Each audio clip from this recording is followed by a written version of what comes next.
In my upcoming classes, I'm going to introduce to you in more detail my very own Padsil system, and I try to rearrange the words to where I come up with something more catchy than Padsil.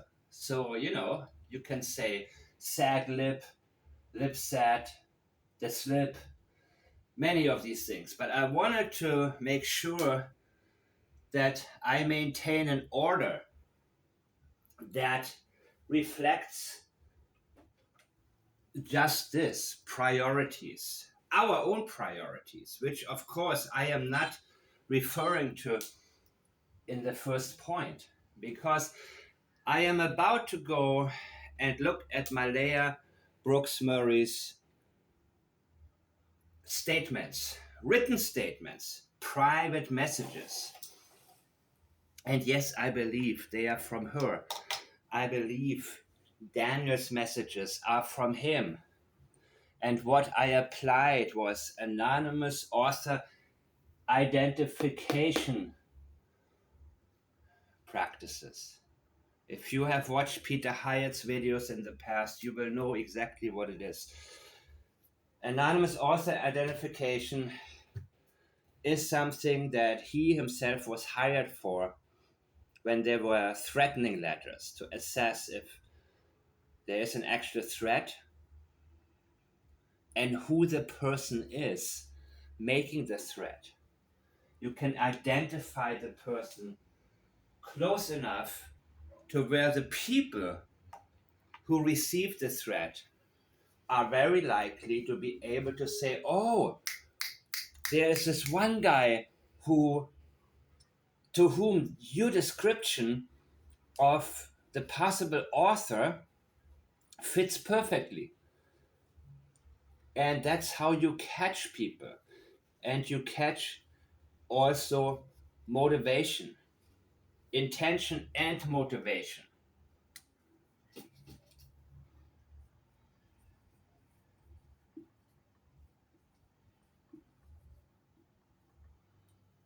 And motive. So I did my best to put this together in a way that I hope you guys will be able to remember this. The Padsil system, Padsil. So as we are about to examine Malehya Brooks Murray's private messages, and by the way, I got a lot of your replies, trust me. I got a lot of pro Daniel replies, and let me make this very clear. Daniel is deceptive. Daniel knows what happens. He is hiding the truth. He has both knowledge and guilty knowledge. That does not mean he must have killed the kids, but he is hiding something. And so are people around him. Logan, for example, no, I'm not saying she knows what Daniel knows, but she knows more than the general public, and more than anything, a lot more than she is willing to share.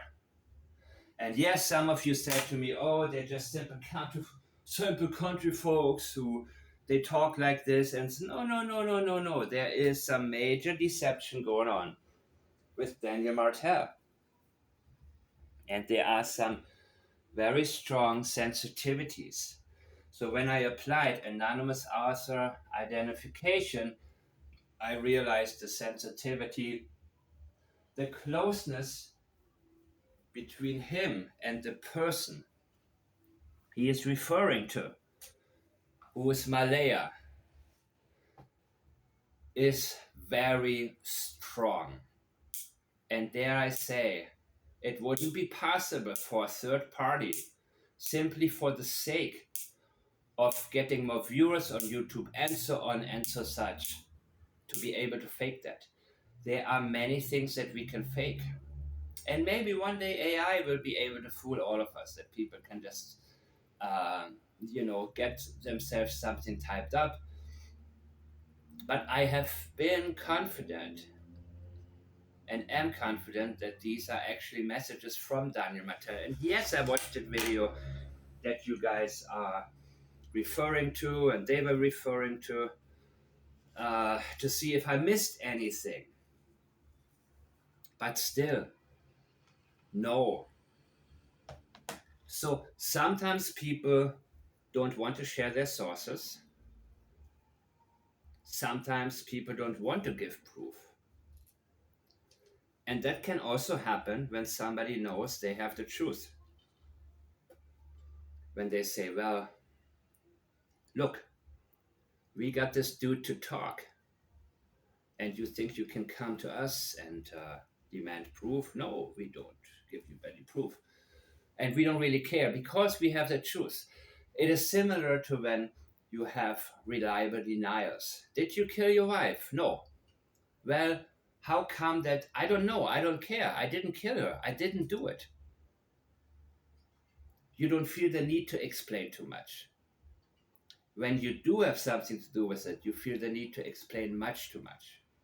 And that is the case with both Daniel and Malehya. So, what we want to look for now are the priorities. And this is going to be a very strong one with Malaya Brooks Murray.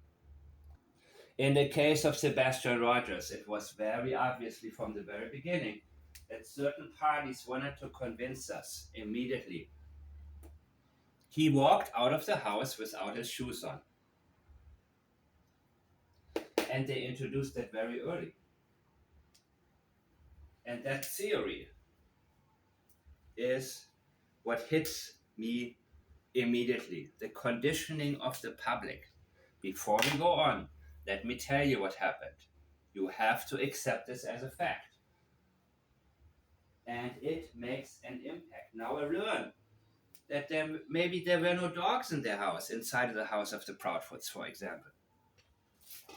So I always say it. If you have idiots on your timeline on Twitter and Facebook, get rid of them, mute them. You have to do it. Because they will share and repeat anything. Anything. I have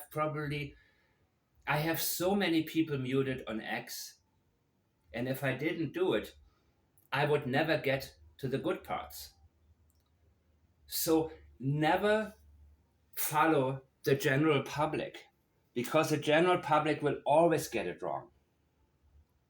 And they usually shift very, very quickly.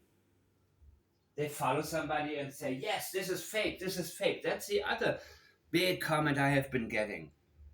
A lot of. What? Are you stupid? These are fake messages. Really? Because somebody told you, you coward, because you just blindly follow somebody. And I'm not saying you should not follow somebody, but you know what? I said it before. Peter Hyatt concluded that Sebastian Rogers either walked out of the door or got locked out. I disagree with that. Before dozens of analyses of his that I examined and re-examined, I was in awe of how accurate he was. And to this day, I watch his older videos until the Sebastian Rogers case comes. So I don't idolize anybody. I will never say, just because he was right so many times, let me put my common sense and what I actually learned from you, let me put this aside and silence my own mind and just blindly follow you. No! I realized now it's time for me to go on my own and fill in the blanks, because he didn't understand sociopathy, which changes the rules with which you have to examine the sociopath Katie Proudfoot and her statements. And it's very easy, and it seems most people in the world are just followers. They just wanna, but it's always gonna be like that. There's nothing I want to change about. I'm talking right now to the people, to the few people who have messaged me during that and brought things to my attention and said, okay, this person says that, but I'm not sure. What do you think? And I say, stick with your not sure part and go deeper into that. Use your inner antenna to guide you to whatever the truth is, no matter who says something. And just because somebody that you don't like, just because there's somebody you don't like, doesn't mean that person isn't telling you the truth, or is going to be the one person that opens your eyes to the point where you see things so clearly. And that is why, if anything, I want to pass on in a more efficient way what I have been learning. So look at that word, Padsil, and remember it. And again, I wanted to change it to lip set or sad lip or something like that. But I wanted to make sure we are going to look at the priorities. How do they begin their statements? How do they begin their sentences? What is most important to them? So is Malaya going to go straight into, I wonder if my kids are feeling warm? I am, please help me, calling for help, calling out to potential abductors. I think you already know what the answer will be. The next is avoidances. Avoidance and distancing. Avoidance of certain subject matters. I will give you a great example later on when it comes to the question whether or not the kids had their coats with them. And the grandmother says, "Oh my God, it is going to be so cold for them." She was immediately worried and she avoids it completely. And the ladies from the channel have, they will ask, "Wait, is there something missing here?" No. She avoids it and changes the subject. Subject change is a huge part of this. And of course, deception. And deception detection, when you look at Peter Hyatt's profile, deception detection is the first thing that he states. That's only a small part of statement analysis, because we don't only want to look for deception, we want to look for also something that indicates to us that the person is telling us the truth. If he is, we look for all of the different important parts that can help solve a crime, such as intention, leakage. So deception detection sounds more exciting, maybe, and it is something that is initially a very strong basis in an investigation. When you look at the different people of interest, the different persons of interest, and you look for deception. Who is deceptive? Yes, it's a very, very important part. Sensitivities. This is part of the anonymous author identification as well. His relationship with Malaya was very sensitive to him. What is important to the person? What does he react to in a certain manner that is unexpected, where everything else pauses and he seems to focus on only that? And yes, that has to do with identification of the person as well. So, identification in general. Who are you? Who are you to another person? What is your relationship like? What can we learn from you? And then it's my favorite. So I should be the intention detective, intention detector.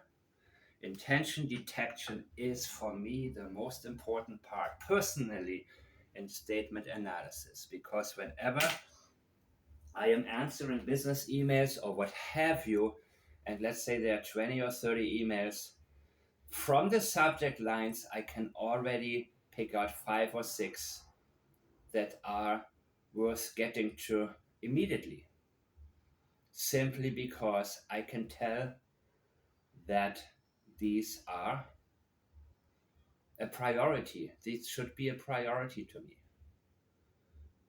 And motive.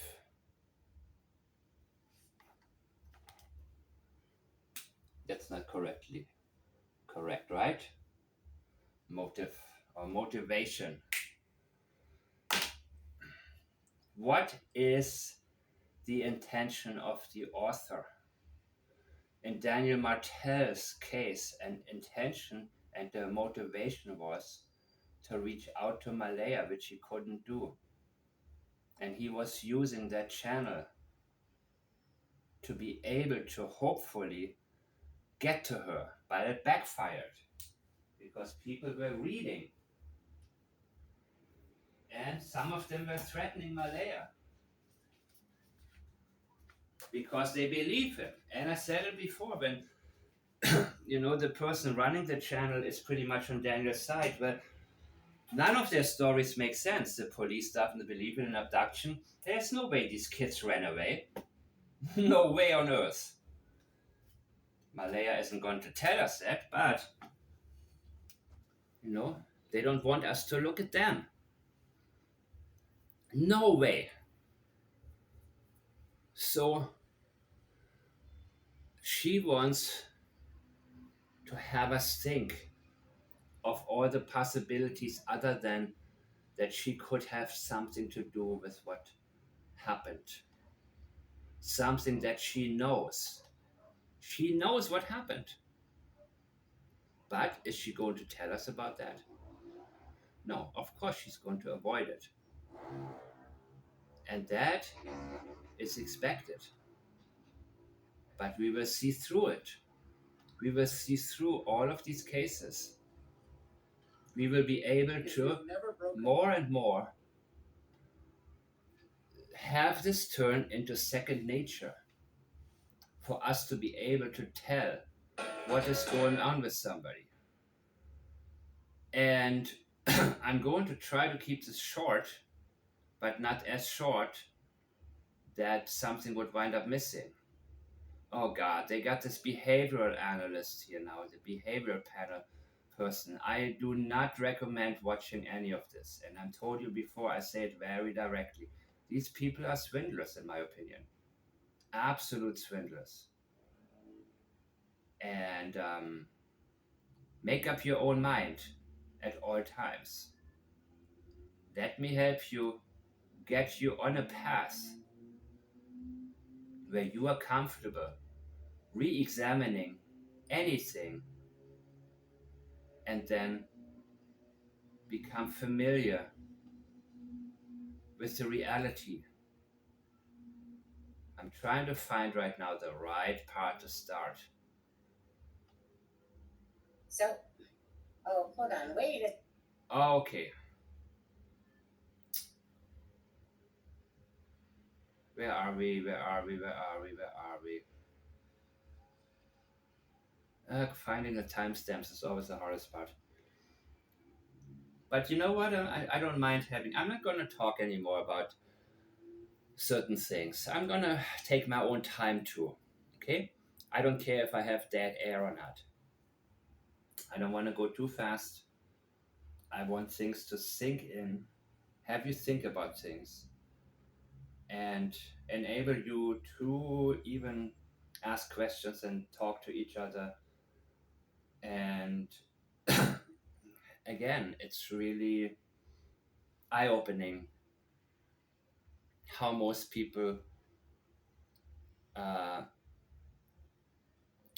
um, the angle from which most people look at something, look at anything through their own lens, whom they like, whom they feel comfortable with, who they think is a nice guy. Daniel is a nice guy. He doesn't seem like the type. Okay, if that's what you feel comfortable with. And again, I'm not going to tell you what the exact involvement is, but he knows what happened. Logan is there to lie for him.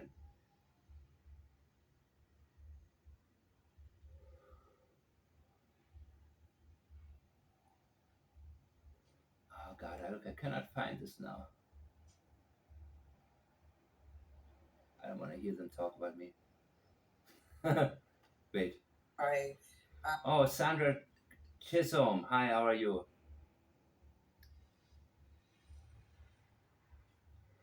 And I like the comment that you left over there. Very cool. Oh, Jesus is cool. Well, I think it's funny when people can be funny. Hurricane Fiona in 2020, and the toppled trees and stuff haven't been cleaned up, haven't been removed. So I mean, And you know what? Sometimes if you can't beat them, join them, man. So I'm not going to stress about um, how I know I'm good at what I do, and I'm passionate about what I do, and I'm not going to back down simply because people don't like how I say something. You can always go to people telling you whatever you want to hear, and then learn nothing, you know? And yes, I appreciate very much them putting up these screenshots. Very, very much. I appreciate that.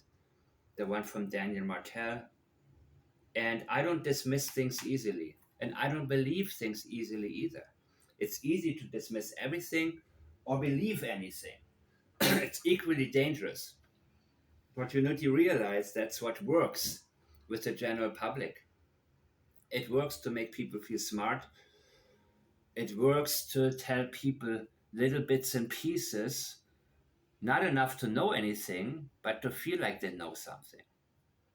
And that's not my interest. In my private section, it's going to be very different. I will keep it a lot lighter on the main part of my channel, and I will probably do a lot of reaction videos because I actually like to doing them. You know what I mean? It's more fun, and then I will focus on the details in the private section. So intention is everything to me.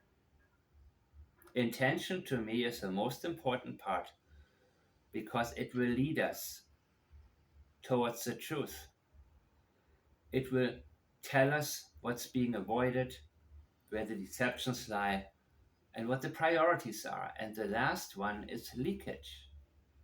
And leakage includes embedded confessions, these water references. Chris Proudfoot talking about thin air. And in an old Facebook post, allegedly, he says, don't mess with a blue collar man, because we got access to acid. Say, oh, and I looked up the acidic gases, the real wording, I know what it is, but I want to see the exact uh, description. And sure enough, all of the sensitive words, all the keywords are there. The terms that Chris Proudfoot used again and again.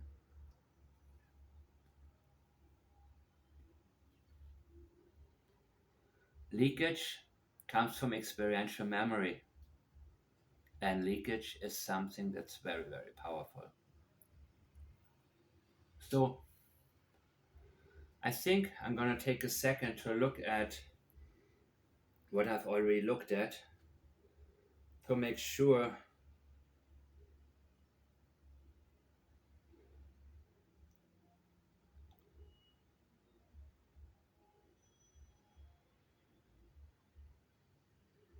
oh God. I don't like being prepared, by the way, but I like to be a little bit prepared.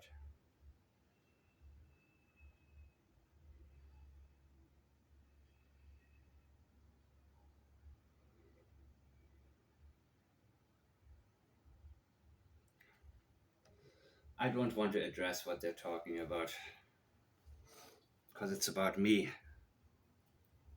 So I want to skip straight to the part that is dealing with Malehya. People can come to this channel if they want to go on about us all day long. All right. Anyways, let's do this. Okay. So let me, take us off the screen again. And everyone, thank you guys so much. Please hit the like and the share for Jack and Lily. Please do it also for Belinda, who's so gracious enough to share these with us to bring more insight into the day of course, Jack and Lily's disappearance. Okay, so Belinda is the paternal grandmother of Jack and Lily Sullivan, Cody Sullivan's mother. Cody hasn't been a part of the search. He has been absent from the public. And this is from the very day. And I guess it is, what is it? 1:45 p.m.? This is from May 2nd. And this is from Melinda, the grandmother. She's messaging Malehya. Malehya, of course, avoids talking to strangers and talking to the public completely. But this is very useful because Belinda, she felt the need to share this, which is what I'm very, very, very with Sunny and Shar. She shared it with them, and I'm very happy she did because I believe she can tell something ain't right. And so she shared these private messages. So Malehya felt obligated to reply to her former, let's call her mother-in-law. I don't care too much about marital statuses. What I care about is the bond that people once had and the fact that they had 2 children together. So some people, they don't believe in marriage. Some people, I am not hung up on any kind of official paperwork indicating necessarily that 2 people are supposed to love each other. We all know.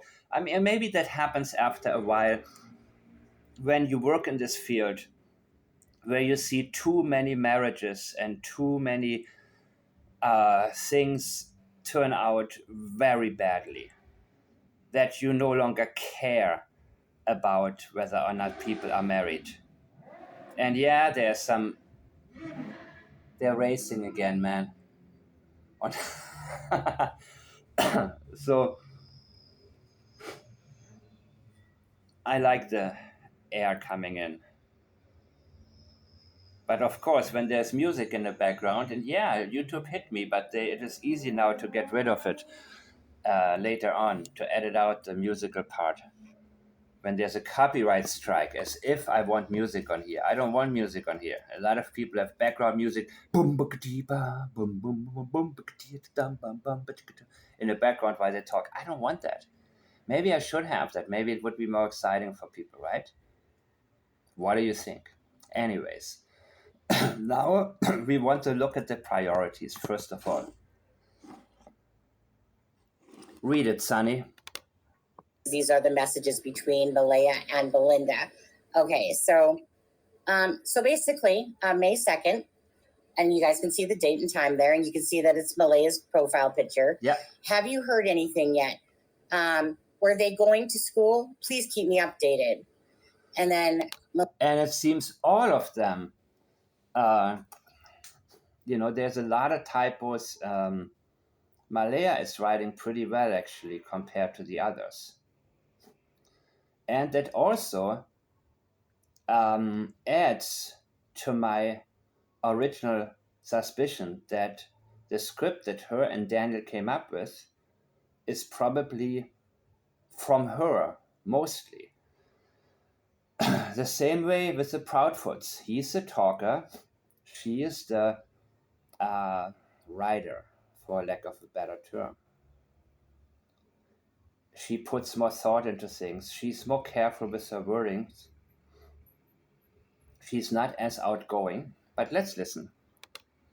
Malehya says, no, I was keeping them home today because they were sick with I was keeping them home today because they were sick with the cold. And they got outside the back door, and we can't hear the door, and they got outside. Now listen to what she is trying to convince us of. Her priority, she first tells us, I was keeping them home today, and she feels the need to explain it.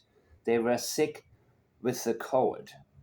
Now, that is okay if you are with your friends and talk about your children in general, and nothing important is happening right now. Everything really needs to be examined based on what situation are we in, what should our priorities be at this particular moment, what do you spend too little time on, and what do you spend too much time on. So the first thing she wants to establish is, why the hell were they not in school? They disappeared on a school day. And yes, Chris Proudfoot, there is a difference between a school day and a school night. Friday night is not a school night. Sunday daytime is not a school day, but Sunday night is a school night. So, anyways, that's only for the people who have been following Sebastian Rogers. No, I was keeping them. Have you heard anything yet?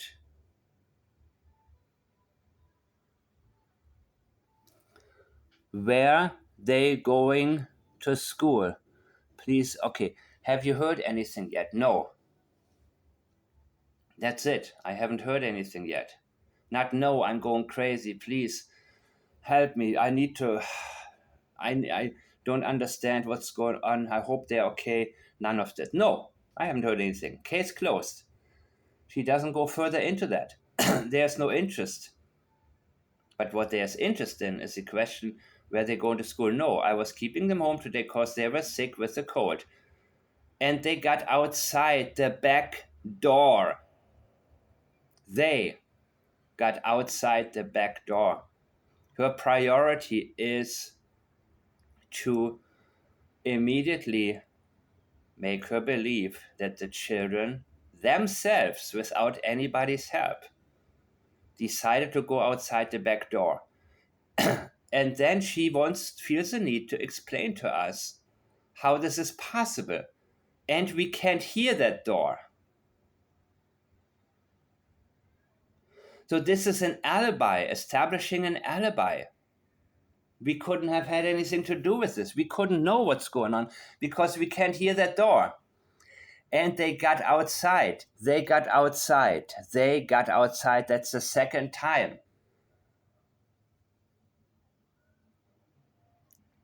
They need to convince us that the children themselves took it up on themselves to go outside, and them not knowing anything or having nothing to do, having no knowledge of anything else, is her priority.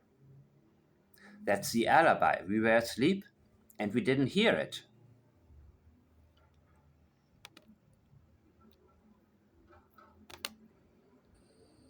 And then it says, they like exploring in the woods, playing in the woods under our supervision. We'll come back to all that stuff. They like playing in the woods. You see the possibility, the seeds she is planting. Sure, it's possible that they went into the woods. Later on, several times, they actually make it very clear with their statements. No, these kids are not good. That's not what they do, to go out in the woods, because Jack has a hard time getting through the woods. They like exploring the woods. Very general. Playing in the woods. And then she says, under our supervision. We would never let them play outside in the woods, except this one particular time. That's what they must have done, right? So the need, the priority to establish herself and themselves as good parents has to be noted. And we're not talking about what they usually do, but what did they do now? Stuff, okay? Because obviously there's going to be some things that you're going to be like, wait, what? There we go again, underneath our supervision, right? As if it's storytelling by chance. And then she says, I just can't believe this is actually happening right now. Yeah. I never thought they would run off on me like that. I'm so distraught. So I just can't believe this. What is happening, actually? I want you to tell me what exactly is happening. You're telling us, okay, they like to go out there. I just can't believe this is actually happening right now. What exactly is it? What is this? That all of these people are coming around, that all the media attention is on you, yet this turned into something so big. I never thought they would run off on me like that. Remember that later on,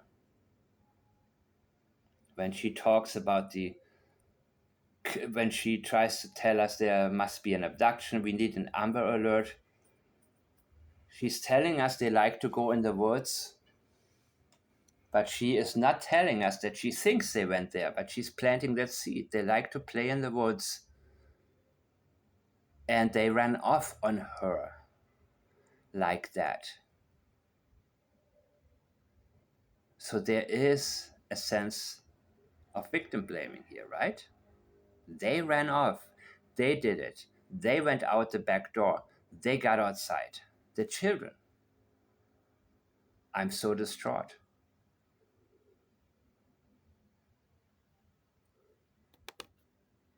Belinda says, you must be worried. You must be worried sick. Let me know anything at any time. And Malehya says, I will. And yes, I don't know what to do. I'm sure you don't know what to do. And that's why she withdrew from the public eye, because Daniel is all in. He is full speed ahead. He throws himself out there to be seen. He has his own way of doing damage control. I think the whole family is similar like that, because we saw what Logan did, right? We saw that Logan, and they are, I always say, sometimes people who may in the past have been successful deceiving will go back to what worked in the past. And some people grew up around total idiots, where it was easy to talk your way out of certain situations. But now they are dealing with the general public. So Daniel Martel's desperation is, I can't believe I'm doing everything that worked for me in the past and people still don't believe me, because all of a sudden the whole world is watching, not just Lansdowne Station people, even though they themselves are probably very suspicious of him. And this is a much bigger deal than, being caught with something minor. They are not prepared for that. But she is the first person to say, I don't know what to do. Well, how about you go searching? How about you go on camera every single day? How about you use the media to say, here's a picture, and mention their names? Has she mentioned their names yet? Has she mentioned the names Lily and Jack? Is she going to mention their names? Now we're going to avoidances and distancing, leaving out something that is expected to be introduced. Their names, their personalities, something that's unique about them. Anything that a mother would immediately feel the need to say. Not possibly autistic, they're not doing well in school. These are the same types of excuses they try to use with Sebastian. Why would he run off in the middle of the night barefoot? Why? Because he's autistic? They're using that to explain something that doesn't make any damn sense. So, planting seeds, okay, these kids are possibly autistic, meaning they have no sense. They will just run away, they will just go into cars, they are doing everything, whatever. They have no, they are not normal. That is the message here when people introduce in such a situation that they are possibly autistic. They are not normal. If you think all of this makes no sense, well, don't think about your kids, because your kids are normal. These kids are possibly autistic. So forget everything that makes any common sense whatsoever. And then it says, are your neighbors close at all? Belinda says. Malehya says, no, too close to, we live on Garlic Road. And then Belinda says, I heard they are bringing in teams to search. So hoping they're home soon. And then Malehya says, I'm not going to keep saying, so Maleya's in the gray black text and Belinda's in the blue. We'll do it at that. I hope so too. They've been missing since 9:40. Mm-hmm. So you guys obviously know that we showed information from Daniel that said about 10 o'clock time is wrong. That's right, because I showed you guys multiple times that Belinda's post from Malehya said 9:40. Mm-hmm. So we know that that's true now, okay? That this in fact. But this is not when they actually went missing. They went missing long before that. They were made to be missing long before 9:40. So this is the official time. I'm thinking that that was when they were reported missing, right? So why doesn't she tell us when they actually went missing? Between 8 and 9:40 or something that she would know, because that would be a lie, and it's harder for her to fabricate something than go with a very official time, even though that would be the time they were reported missing, right? So she likes to cling on to that. And that is also unexpected. If your children went missing, the time that you called the law enforcement or that you discovered them missing, that's when she discovered them missing, right? They've been missing, must have been missing before that. But that's not important to her. She is focused on this one time. And Daniel, of course, he is trying to shift blame to her. And he's trying to tell her, listen, we're in this together. You can't just leave. I'm the only one fighting now. Now let's see the next one. Was said by Malehya to Belinda. So they've been missing since 9:40. They like to wander a lot. You see, they like to Helen Hansel was able to win any competition she took part in. She was known as the contest queen because she... Okay, You hear that? They like to wander a lot. But you said they explore the woods under your supervision. So they like to wander a lot? Yes, we know. They like to wander. They like to talk to strangers. They will go into anybody's car. They will go with anybody. Yes, that is seed planting. They. She hasn't mentioned their names yet. Be kind. This is for Jack and Lily. This is from the channel. It's a criming shame. And, of course, it's about Jack and Lily. And I'm going to say that each time I show a page. I don't blame. All right. They like to wander a lot. All right, go ahead. Yeah. They like to wander a lot. You want to demand more searchers, Belinda says. We have a big search team right now and more coming. They also want info about Cody because he doesn't see them. And if anyone knows, Cody Lee Sullivan is no. They also want info about Cody because he doesn't see them. The police do. Yeah, they want info on him. Okay. Yes, apparently Cody was interrogated also, right? So I guess police is ruling out all of these possibilities that the biological father may have kidnapped them and all of these things. Not the right person out there. I never said who it was, but obviously it is Cody Sullivan, but it's not Cody Lee Sullivan. That's the wrong person. Okay, so it says, because he doesn't see them. The police do. God, I wish I lived closer, Belinda says. Yes, I know. We have drones, dogs, and helicopters. That's not a problem. They can tell me. They can tell me too. Malehya says, okay, I might get you on the phone with the police. And then she says, have you heard anything yet? Are the locals allowed to search too? Did they have the coats or boots on? Do you know? Malehya says no. Yet, now remember, guys, this is on the 2nd. Remember this, okay? Remember this to what Daniel said and what we knew. Okay? No.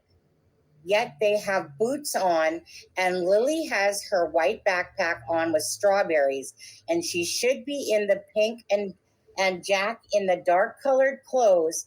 Jack has dino boots. Lily has pink boots. The boots are very sensitive. I've talked about this before. There's a reason they mentioned them again and again. Pink boots for Lily, blue boots for Jack, and I believe at one point Daniel Martell took the boots for them because they remembered they need to remove the boots alongside the children and not make a Chris Proudfoot type of mistake where or Katie Proudfoot type of mistake where I believe at 3 a.m. they removed Sebastian's body from the house, but they forgot to take the shoes. That's why it later on became a preemptive move to say he is autistic and he left barefoot. He just ran out barefoot out of the house and poof, he's gone. Yeah, right. So in this particular case, they remembered that. And that's what Daniel said. They took their boots. Not they wore their boots. They took their boots. It's pink boots for. He took them for her. And the blue boots for Jack. And the white backpack that I believe he may have seen turn brown in the event of getting rid of the children. Okay. Charmaine, I do want to, you guys, I am going to stop there for a minute. Okay. That's on the 2nd, right? Now, you're going to have to correct me if I'm wrong, but it was on about the 5th that Daniel was going on about extra information.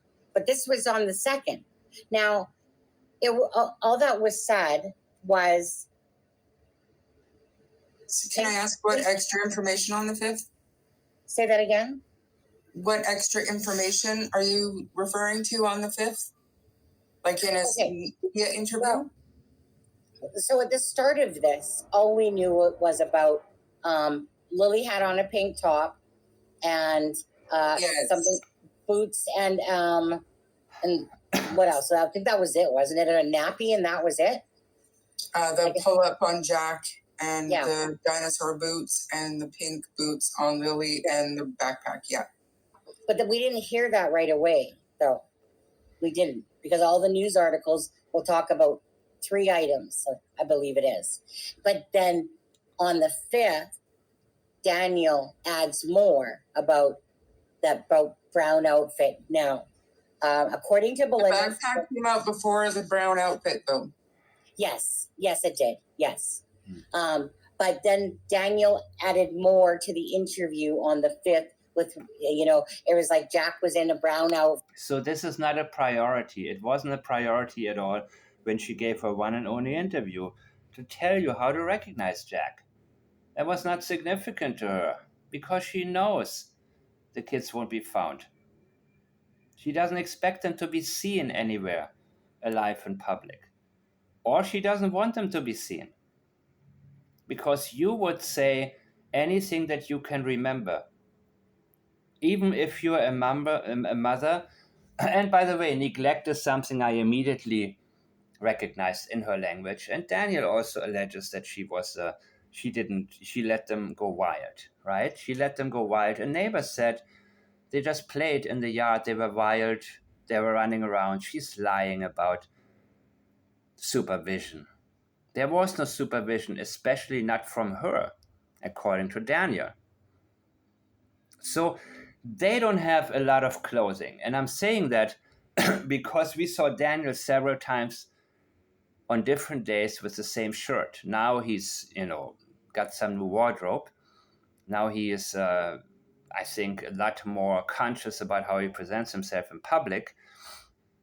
But I don't think the kids have too many clothes. So I have too many clothes, but again, I'm not growing anymore. So I have a lot of clothes that I had for many, many years. Some of them are still my favorite clothes, even if they're 5, 6 years old. So I have a lot, and I cannot tell you what they all look like, but I can tell you what my 5 or 6 favorite shirts look like to a T. And I don't think these kids had more than 5 or 6 outfits. So it should be very easy for the mom to immediately go into the closet if they have one. I don't know if the stuff is just lying around. And people told me, yeah, don't assume that they're bad people because a trailer looks bad outside. No, I'm not. I'm using their own language, the language of neglect, especially on the part of Malehya, who tried her hardest to convince us that she is always supervising them. So is it that she is so neglectful that she wouldn't even know what kinds of clothing they have? And Shay, I like how she addressed that part when Chris Proudfoot couldn't tell us exactly what Sebastian may have had on. And then she went, yeah, you know what? Maybe it's possible that, especially for a father, a man doesn't look so much at the details, right? But women normally do. But what matters in Chris Proudfoot's case is that he didn't really have an interest in doing his best to identify what the children look like.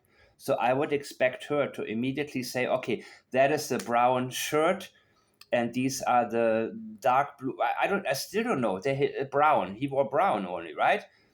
Immediately to say, okay, this is what is missing, and this is what he must have been wearing, and hammer this into people's heads. This boy, he has brown pants and a brown shirt. I still don't know. Is it accurate? Um, I still don't know. How can I not know this in this important case, right? So it doesn't matter how good your memory is. It doesn't even matter if you're neglectful. What we have to notice is the lack of interest in doing your best to identify the children as well as possible. Dark clothing. What is missing? You don't remember buying clothing for them? Fit, type of thing. So meaning there was more added. But so my point there is that, and I have to go look at it all, because my point is that it literally says here dark colored clothes. But why wasn't that said when they first talked about it? Yeah. Like, so meaning you have to kind of look at those 3 things that are said. Yeah. This one, what was said originally, and then what Daniel talked about again. Yep. Right? Because this is on the 2nd. This is the actual day that it was talked about. Yep. Almost in full, pretty much here. The only thing that they don't say is about the diaper, like the nappy or whatever. The pull up, yeah. The pull up. But other than that, they say dark color clothes. Now, Belinda had told me that I think Daniel had told her that, Charmaine, I lost my brain power. It's gone. That on the 4th, I think it was, correct me if I'm wrong, Belinda, on the 4th that Daniel and his cousin went through, of course, the room to see what clothing items were missing on there. So, and why wasn't until the 4th? That should have been done immediately, right? Wouldn't you expect law enforcement to say, okay, let's go into your house. Okay, look at the clothing. What is missing? Okay, are you sure? How sure are you? That should have been done immediately, right? Unless police thought, nope, they did something to the kids. And they got them out of here. And they won't be found alive. They said that very quickly. We don't believe the kids are alive anymore because there was no abduction. But they didn't say that they would have wandered in the woods on their own. And I know they didn't believe that a 4-year-old can get that far in 20 minutes. So my conclusion is that they thought from the very beginning, these people gotten rid of their own children. There is such a strong indication that exactly that is what police thought from the very, very, very beginning, which is why they have been vague about a lot of different things. I have to go back and put all that information together just to clarify, because there's some weird things here. Because just remember that. Thank you for noticing. There's some very, very, very, very, very, very weird things happening right here. But they all make sense when we properly, step by step, analyze them and then look at what they are avoiding. What are they trying to convince us of? You have three major theories. One, they're trying to convince us of without committing to it linguistically. Another one she's hinting at. They like to wander a lot. They like to go in the woods. Oh, by the way, only without supervision. But the one that something happened in the house, there's complete avoidance. And she doesn't mention their names. There's complete distancing here. She doesn't get herself to mention her children's names at all, because she is still the biological mother, and something happened that would trigger her emotionally to the degree where she may break down and not be able to hold it together and tell us the whole story, which is what she doesn't want to do, both her and Daniel. And Daniel feels very connected to her. Again, Daniel knows exactly what happened. What involvement he had, I believe he had gotten rid of the kids after the fact, after something really significant and really horrible happened, especially to Jack. Jack was out. That small part of a sentence already tells me something, and Lily, kept coming into the room multiple times. What did she want? Did she try to alert you? So I believe that he was the cleanup guy, for the lack of a better term. That is an involvement I am certain about. So I am not telling you he killed him, he did this, it was intentional, all of this. No, I'm telling you, he knows what happened. He fixed it, if you will. And then this is all damage control and script to keep people off their backs. Other thing I thought that was on the 3rd. What? I thought that was on the Saturday. I watched the interview. It was on the 5th. Oh. What? Yeah, but I have to go back. I don't want to sit there and stamp it in gold like that. But I need to go back and look at all that, right? I just want to see, like, his, like, you know what I mean? You're just trying to sit there and literally go, okay, is this close enough? Were they being deceptive here? But anyways, we'll go back into. Did you want to say anything before we go back up, or before we read more? Just really quick, I'm trying to type on my phone, but I'll just say it instead. Drippy, basically the backpack was like a play backpack for her. She would stuff it full of toys, and she would do treasure hunts and stuff with it, apparently. So I guess if she went out with her backpack, whenever she would explore the woods under supervision only, of course, or be in the backyard, she would take this backpack. So they remembered, we need to take their shoes and we need to take the backpack. But there's one thing that they forgot, and that comes next, very soon. Apparently, so that was her outside bag. It was her play backpack. Okay. Mm-hmm. Actually, I'm going to ask this one more time because there's like 523 people in here. Please, you guys, all we ask, if you're going to come in here and watch, could you at least please hit that like and the share for Jack and Lily? Again, it's information that you're coming for. Could you please, for Belinda, grandmother, paternal grandmother that shared these, could you please, all she wants is to know what happened to Jack and Lily. Mm-hmm. So don't do it, like I said, for the channel. Please always do it for the victims. And in this case, appreciate the fact that Belinda has been so good.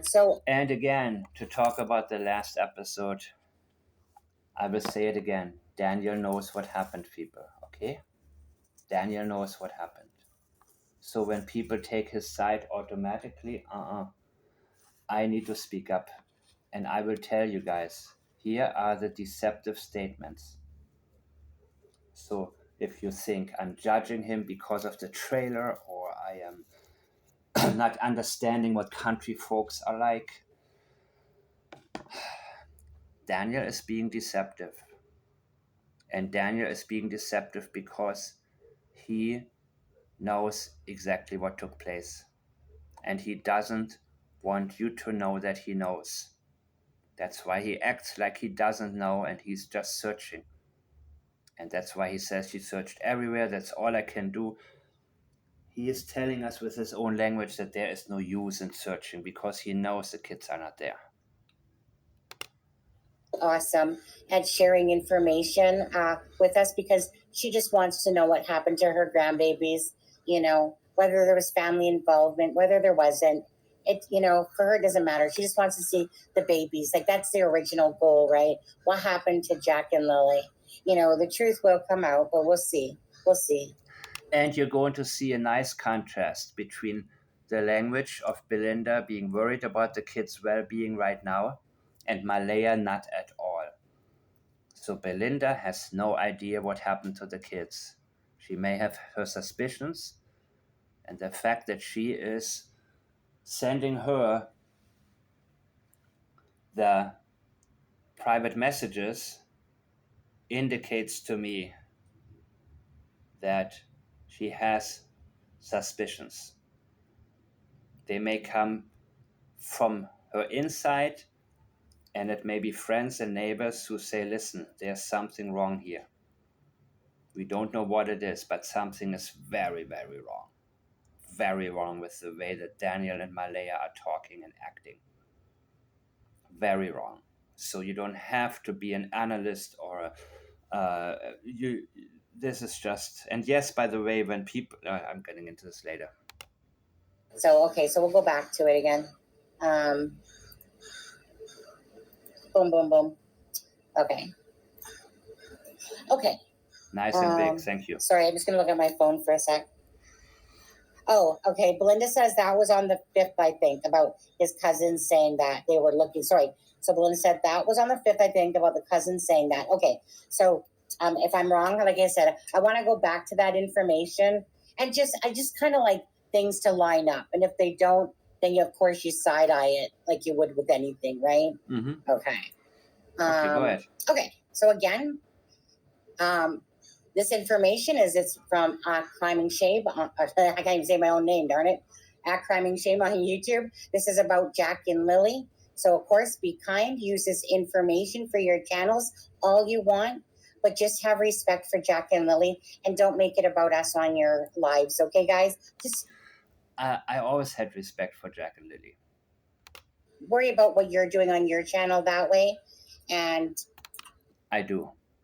Then we'll get to the next one. So, no, not so. Okay, so this is about the boots again. So we'll go back and read that. No, yet they have boots on, and Lily has her white backpack on strawberries, and she should be in pink, and Jack in dark colored clothes. Jack has dino boots. Lily has now. Pink Watch boots. The next one. And then she says, "No, they didn't put on their coats." And then Belinda says, "Oh my God, they must be so cold." Do they have coats? They forgot to get rid of the coats alongside the children, in my opinion. No, they didn't put their coats on. True. I don't think they put their shoes on either. Or took the backpack themselves.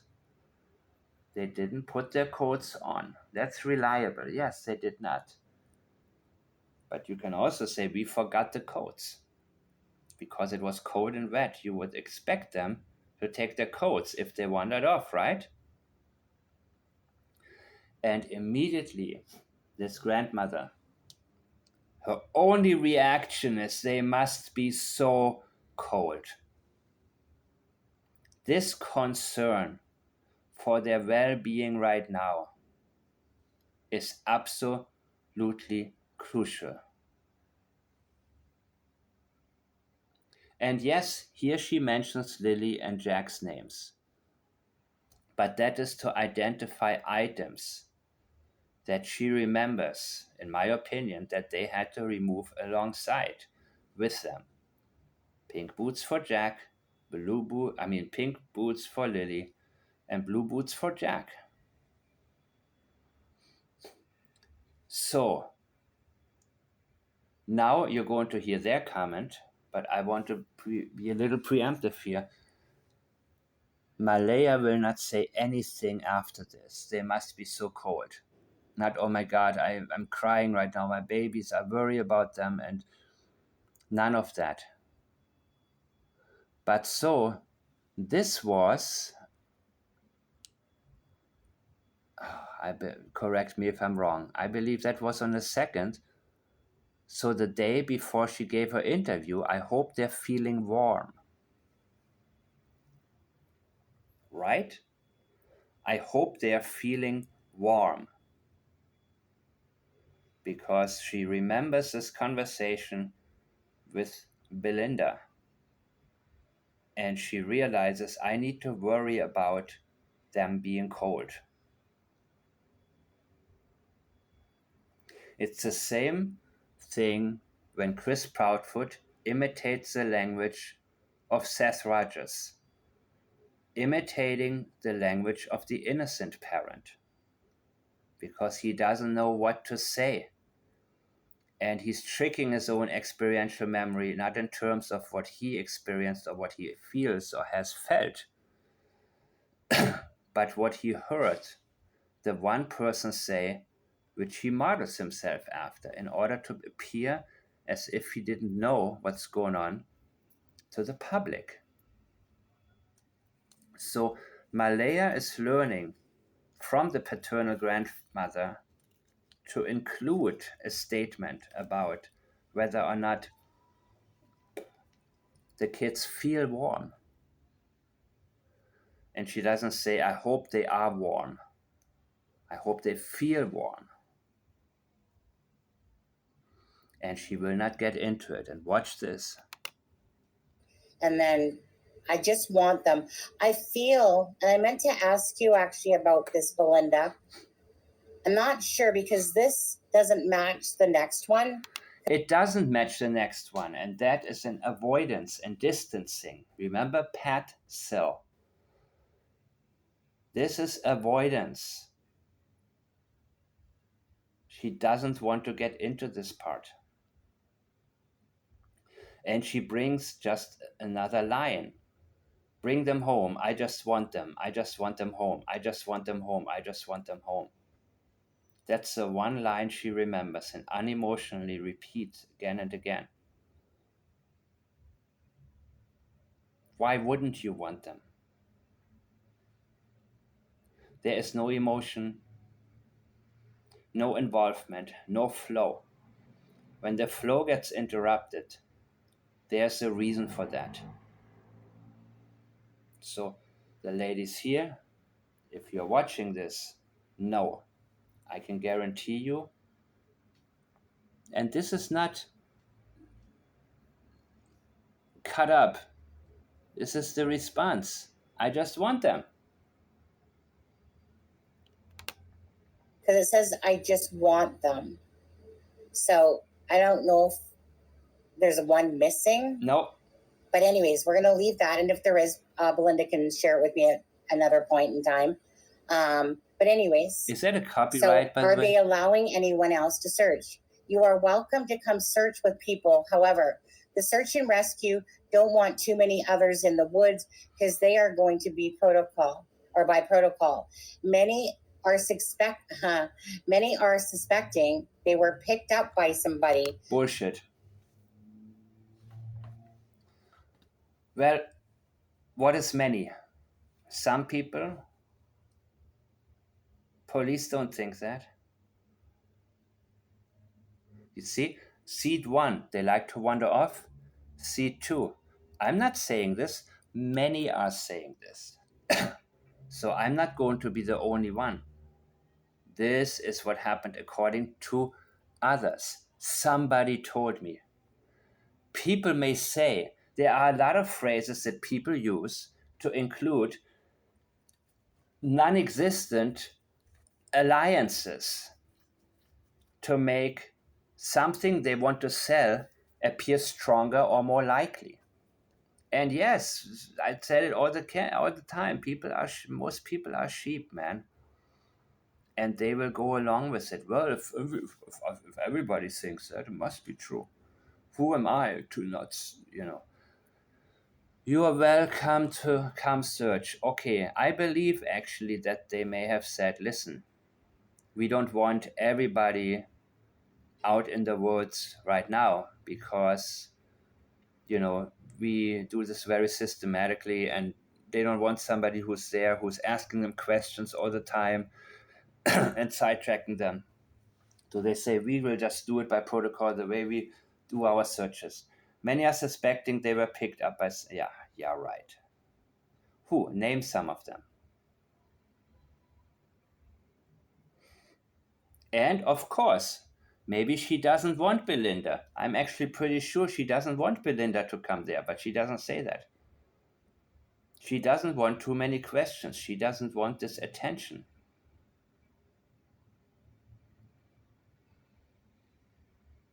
So she doesn't say, yes, please come. I need you right now. You don't have to search, but I need you for support and we will. No. She is bringing this up for a reason, because she does not want anybody too close. Feel me? Many are suspecting they were picked up by somebody. Okay, yeah, right. Because there is no trace of them or Lily's backpack. Again, Lily's backpack. So this also reminds me of Sebastian Rogers' glasses. He left with his glasses and a flashlight. No description of clothing, right? Were the glasses lost? Yeah, I believe so. When he was transported. The pink blanket, was that a part of what he had on his ATV maybe when he gotten rid of the kids? Allegedly. Now, how about this? Was the backpack lost on the way? This focus on the backpack also important. Did the dogs pick up a scent at all? Do No. they go out on the road? Now, Daniel said they followed them to the road, but it was probably just the road right there by the house where the prints were. No. Unemotional. No. Not, no, we thought for a minute and then I was happy and then no, and then I thought this and then they said that and then it turned out to be, there is no emotional roller coaster that would be expected from somebody who doesn't know what happened to her children, even if she was neglectful. I talked about the Summerville's case many times, and of course people want me to say that the parents killed her, but no, I don't believe that actually happened. I believe actually that no matter how neglectful Candace was, and criminally neglectful, in my opinion, but that was actually an accident, her death. And when she was giving this interview at the waterhole, I do believe that she actually was sad. And even though she is screwed up, and so is her life, I believe she loved Summer. I truly believe that. A lot of people don't want to hear that because it's easier to make it good versus evil. And this is a bad person, this is a good person, but it's not like that. Sometimes things are very gray and it goes from dark gray to light gray, from black to white. In this particular case,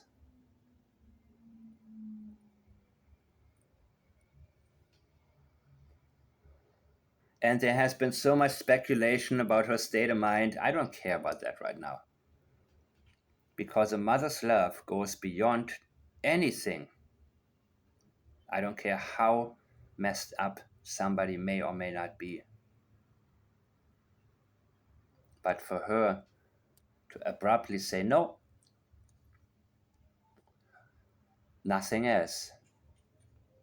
And that's a reliable statement. But in a case like this, you would imagine a little bit more reaction, considering how much time she spent not on how she feels, but thinks, look how much time she spends here explaining to Belinda that she's not needed there. And straight into, they were picked up by somebody. In other words, there's no need to search the words. There's also no need for you to come. So, do they? Normally, no. But if they were in front of the yard and someone stopped and convinced them to come over, they would go. They don't understand stranger danger.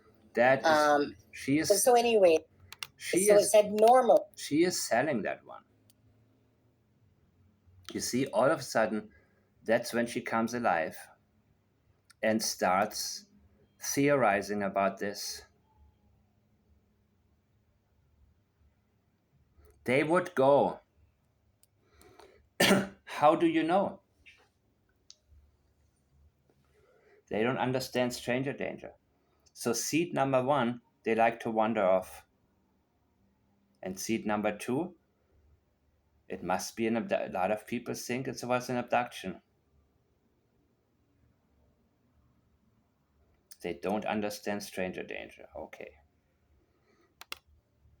That's what, so I pick up on those words myself, right? Normally. So again, what happened? What was the involvement? The bottom line is both her and Daniel know what happened, and they're not going to tell us. And yes, when the messages, when the statements align, and it doesn't take, that's not just deception detectives saying these things. These are, if you have an altercation and 2 witnesses state the exact same thing with the exact same wording, police immediately know if they are halfway good. They know. Guess what?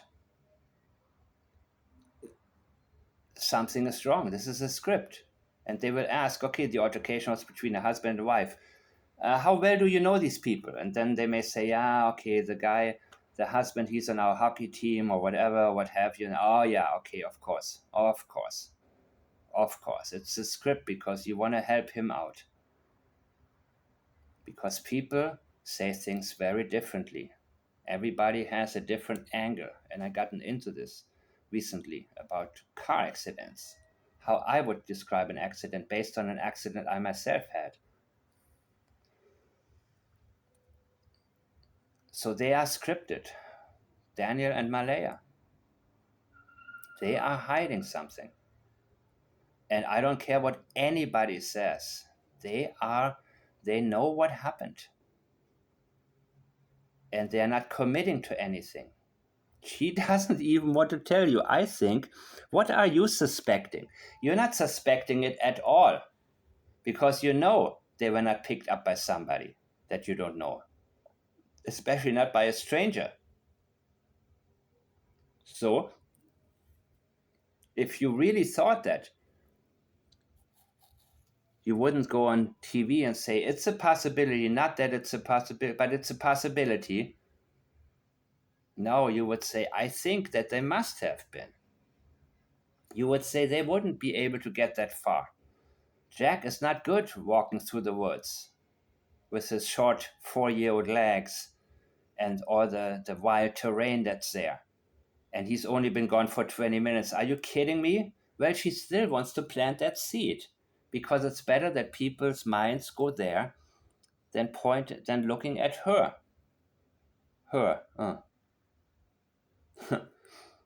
From her perspective. You see what I'm saying? She cannot commit to it. She is not a good liar, and she is also not a comfortable liar.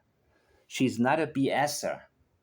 She's the type of person, when things don't go well, she likes to withdraw and not pretend. People said she is sort of to herself. She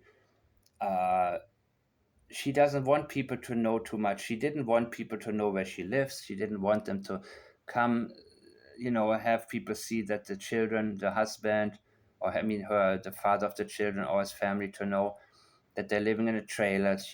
She withdraws. That is her pattern.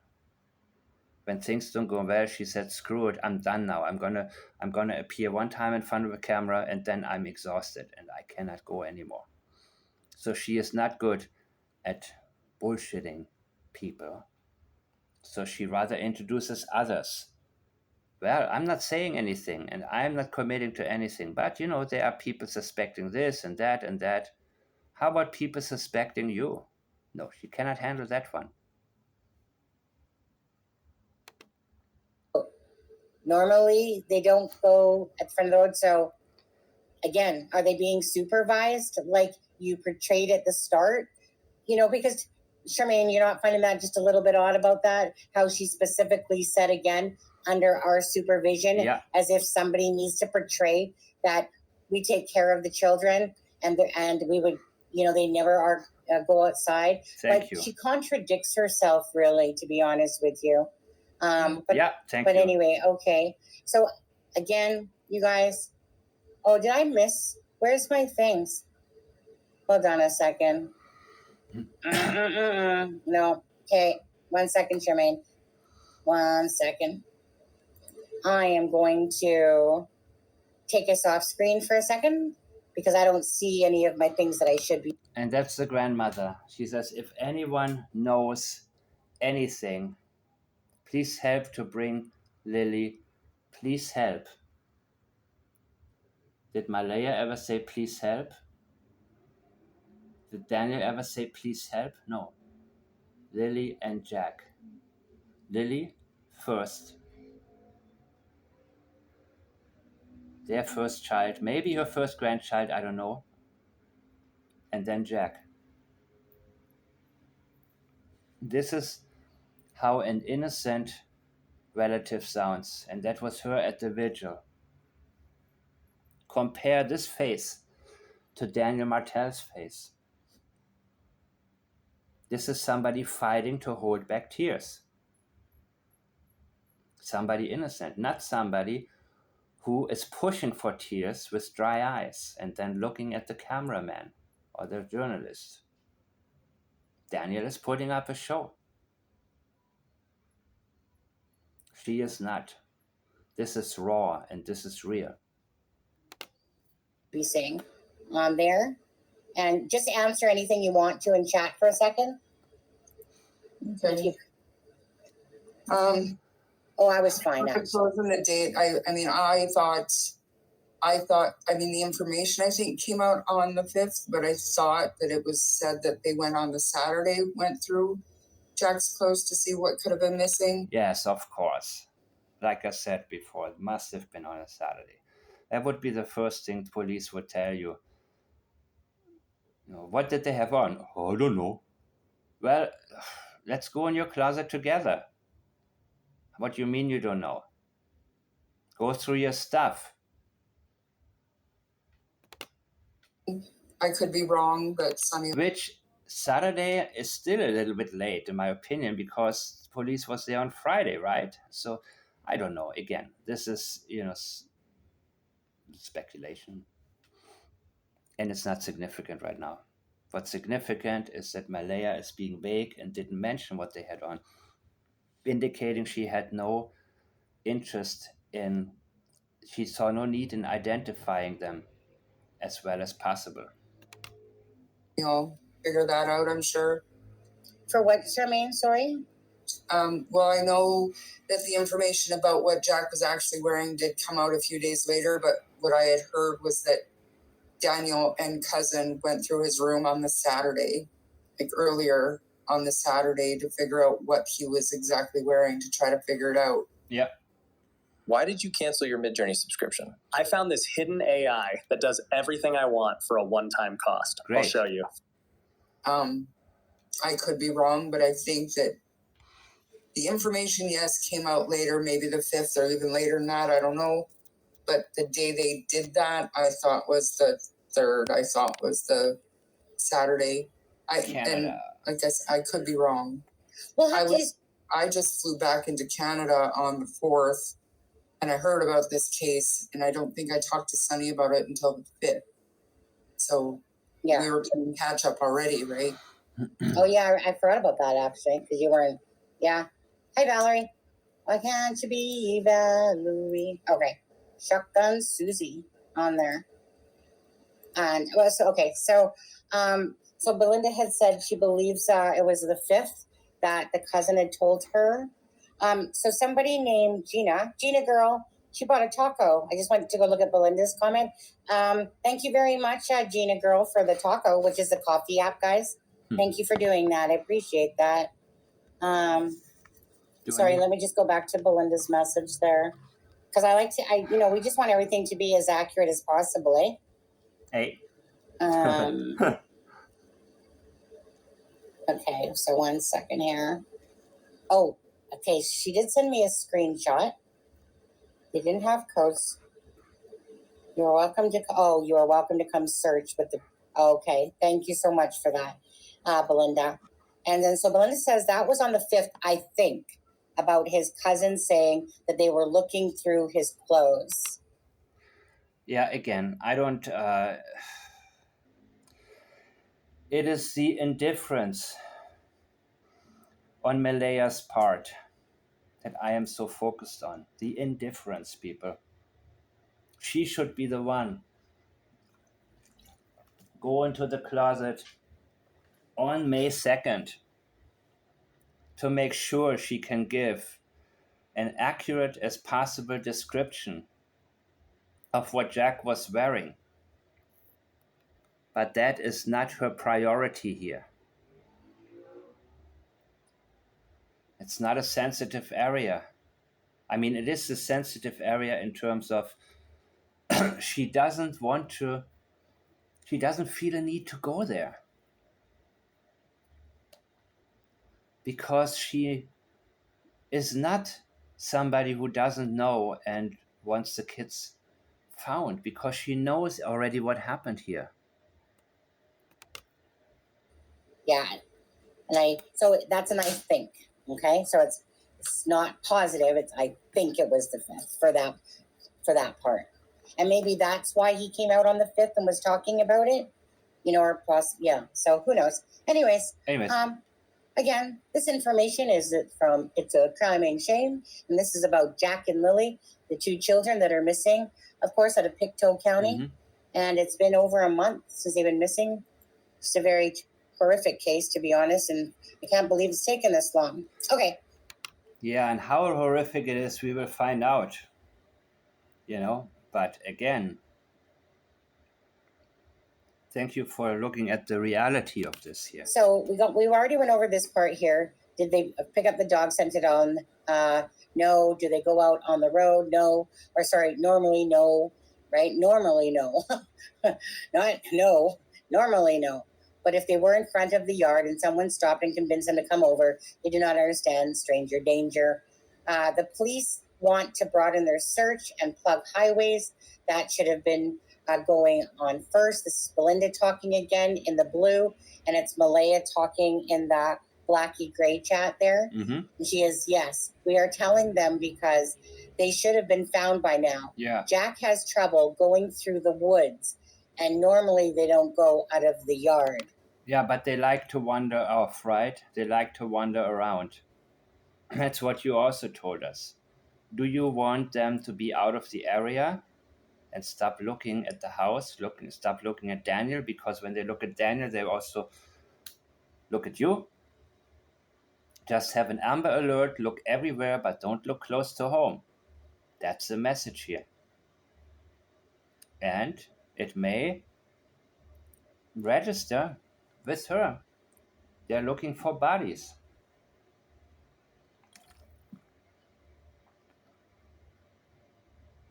So they want them to abandon that theory that the parents could have done something to them or that something could have happened in the home. And much rather have this Amber Alert tell everybody, make it look like the parents have been cleared. That is also Daniel's priority with his whole lie detector polygraph test. Look out there, look everywhere. Just like Chris Proudfoot told us, anywhere and everywhere. But do not search within the 10-mile radius. Do not search my parents' properties, my family's properties. You cannot do that. Look as far away as possible. Katie Proudfoot, he's out there, far away. Okay. And yes, I believe, as an avid fisherman who knows the tides, I do believe that Daniel may have gone to some of you. Okay, that one, I guess Belinda's sister thinks it was Halifax Harbor. I still say Fundy Basin on the way to Truro. Somebody may have caught something on camera, which is hopefully hasn't been recorded over yet, and may not even know it. Because they could have avoided the cameras of the neighbors. Daniel may have known where to go, how to go, to avoid being picked up. So sick. I'm so sorry. I'm sick to my stomach, Belinda says. I know. I'm sick and scared. I know. So she is going along with it. Ingratiating. Yeah, I know.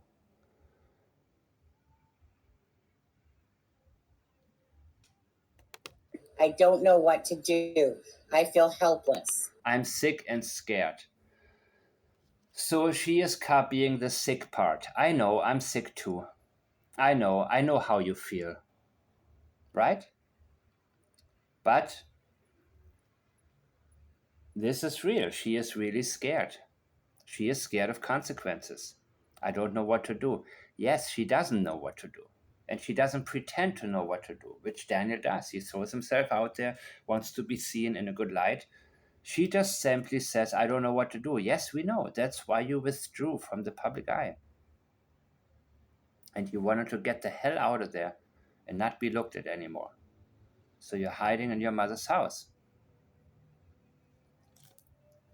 I feel helpless. Yes, she does. This is too much for her. And that's from Malehya. I do too. Try and stay positive. I'm thinking nothing but positive. I want my babies home. Yeah, right. Because you said as a mother, you always think about the worst. Really. I want my babies home. Again, bring them home. Chris Watts. I want them home. So bad. All of these lines. That is a line that's very easy to throw out. And I just want them after the coats. They didn't take their coats? They must have been so cold. Are you kidding me? They would have wandered off. It was cold outside. They would have taken their coats. Early morning hours.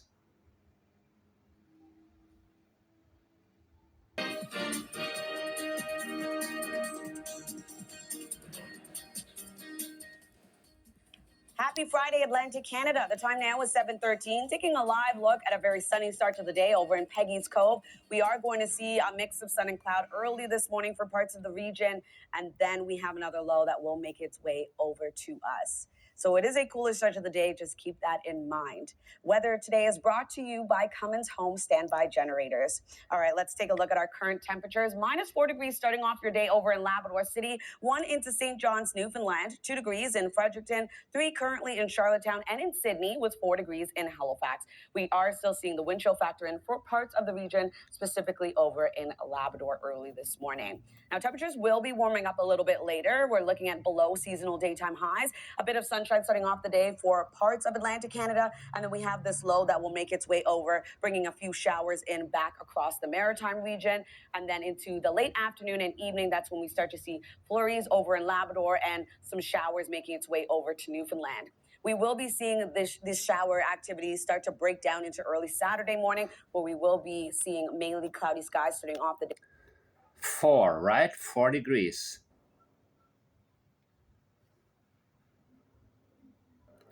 At 7:10 a.m., it was 4 degrees Celsius, which is 39.2 Fahrenheit, and later it became around at 8:30 or 9, it was around 43 Fahrenheit. So these kids went out with no coats, right?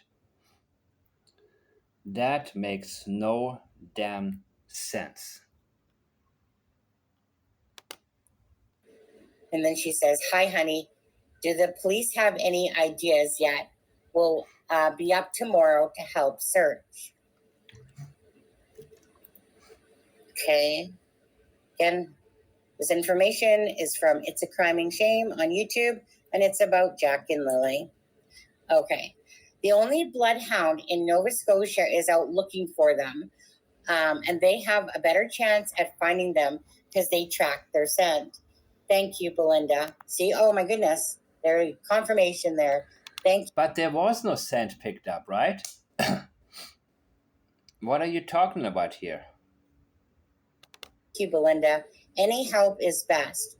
I'm so scared, worried. Any help is best. It's best to have any help, nothing specific, just anything. I'm so scared, worried. And I do not know what to do. Yes, you don't know what to do, you're helpless, and you're scared. Are you scared? What are you scared about, and whom are you scared for? She said, "Oh my God, they must be so cold." Again, no way they would have walked out there without their coats, even into the yard. They don't like to be cold and wet. That's what Daniel told us. No way on earth. I'm sure that kids in that region are more acclimated to, more accustomed to bad weather, not bad or cold weather, than where I live. But still, you're talking about a 4-year-old.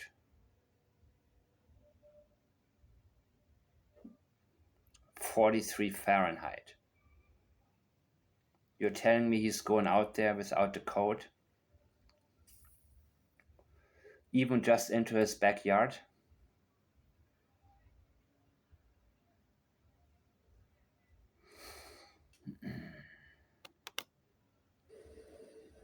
Belinda says, "I know, stay strong. A lot of people are doing their best and keeping them in their prayers." And then she says, "What is your house number?" That's perfectly fine. It's out there all day long on the internet for this case. I'm praying and praying. I want my babies home.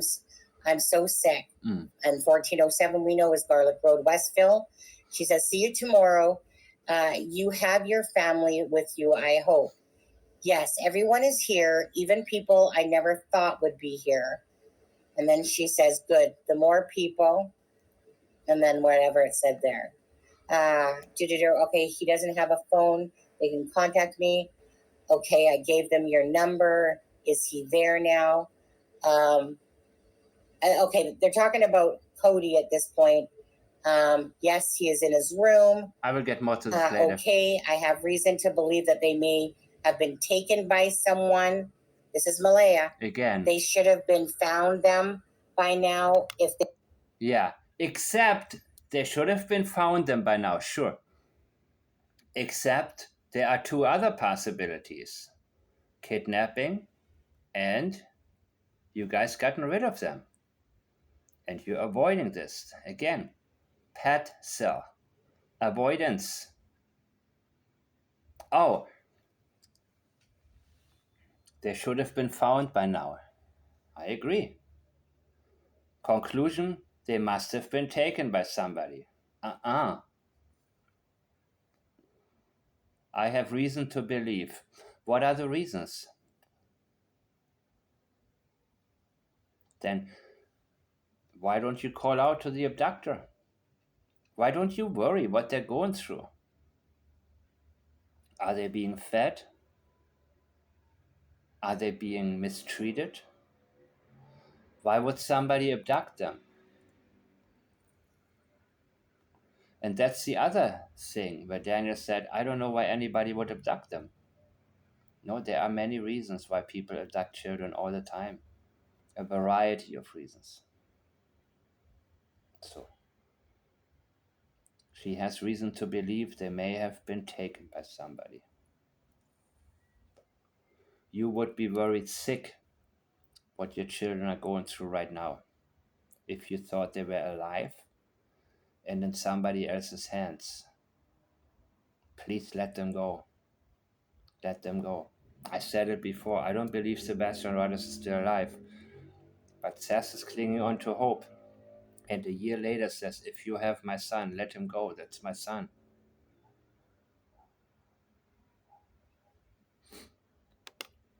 They were in the woods. Okay. Okay. Again, this information is brought to you by It's a Crime and Shame on YouTube. And this is about Jack and Lily Sullivan. I should be saying Sullivan. All right. In them woods. I am thinking the same thing. That's why I think they should have issued an Amber Alert. Now, this is Belinda saying that, okay? Yeah. So she's saying that, Malehya. Yes, I want an Amber Alert issued. They told me they were sending one out at 2 p.m. yesterday. They only put out the alert for vulnerable missing persons. And then it says, by your way, it should it should have been Amber province wide. Yes, I agree completely, Malehya says. So the bloodhound hound didn't find anything? No, not a thing. So again, this is seed planting, right? And it worked for some time. And Cody Sullivan's mother doesn't allow her mind to go there, that Malehya may know more. And something could have happened at the house and that they gotten rid of the kids. So this seed planting worked for some time until she thought about things more and more and communicated with people more and more and said something doesn't add up here. Let me send these messages to the channel because I don't buy it. They're holding something back from me. And of course, she is more invested in this case than the average person. And it still works with the average person. We say, maybe somebody took him. It happens all the time. It's easier to let your mind go there.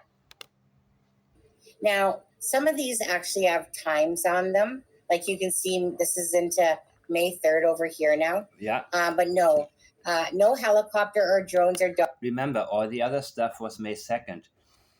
And part of her script, I hope they feel warm,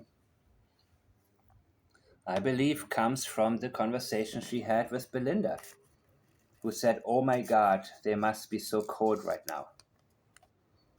Where she said, okay, wow, this is a good, I need to put something emotional in there. I need to express some worry here, right? dogs till morning. Okay. And then it says, okay, we're headed out tomorrow to help. Thank you. See you then. See you then. And then this one right here talks about the footprints. Actually, I'm just going to make it a little bit bigger just to see it myself. So 10 a.m., maybe this is where they got, I don't know. 10 a.m., just got a text from a member on the scene of the children's search. A police dog handler has located a very distinctive set of youth footprints on the natural gas line. The fact that Malehya sends it to Belinda tells me it has nothing to do with it. It's a dead lead. You know, kids go in the woods. It could have been anybody. And here the question was, how far is the gas line from the house? I don't know. My guess is too far for a 4-year-old to go there in 20 minutes. But again, throw it all out there. Same tactic like the Proudfoots and many others. Or maybe this happened. Oh no, maybe this. Well, I'm not saying anything. It's a possibility. The same when their PI, Stephen Fisher, brought this tape and they said, yeah, we want to look at the possibilities. Look at anything. Do not look at us. Okay, so that's what that said there. And okay, and this is going to be the final one here, guys. Again, this information is by Cramming Shame on YouTube. This is about Jack and Lily Sullivan. Please, of course, hit that like button and share. Please do it for the sake of Belinda, who provided us with these messages, and for Jack and Lily, who, of course, are the victims of whatever happened to them. First, Jack and Lily.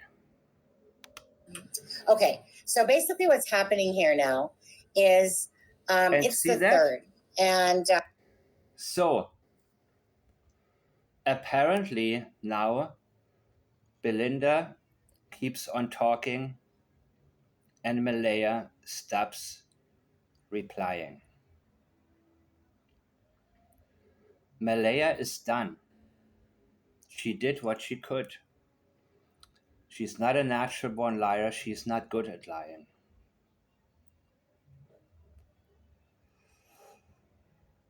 Thank you guys for watching.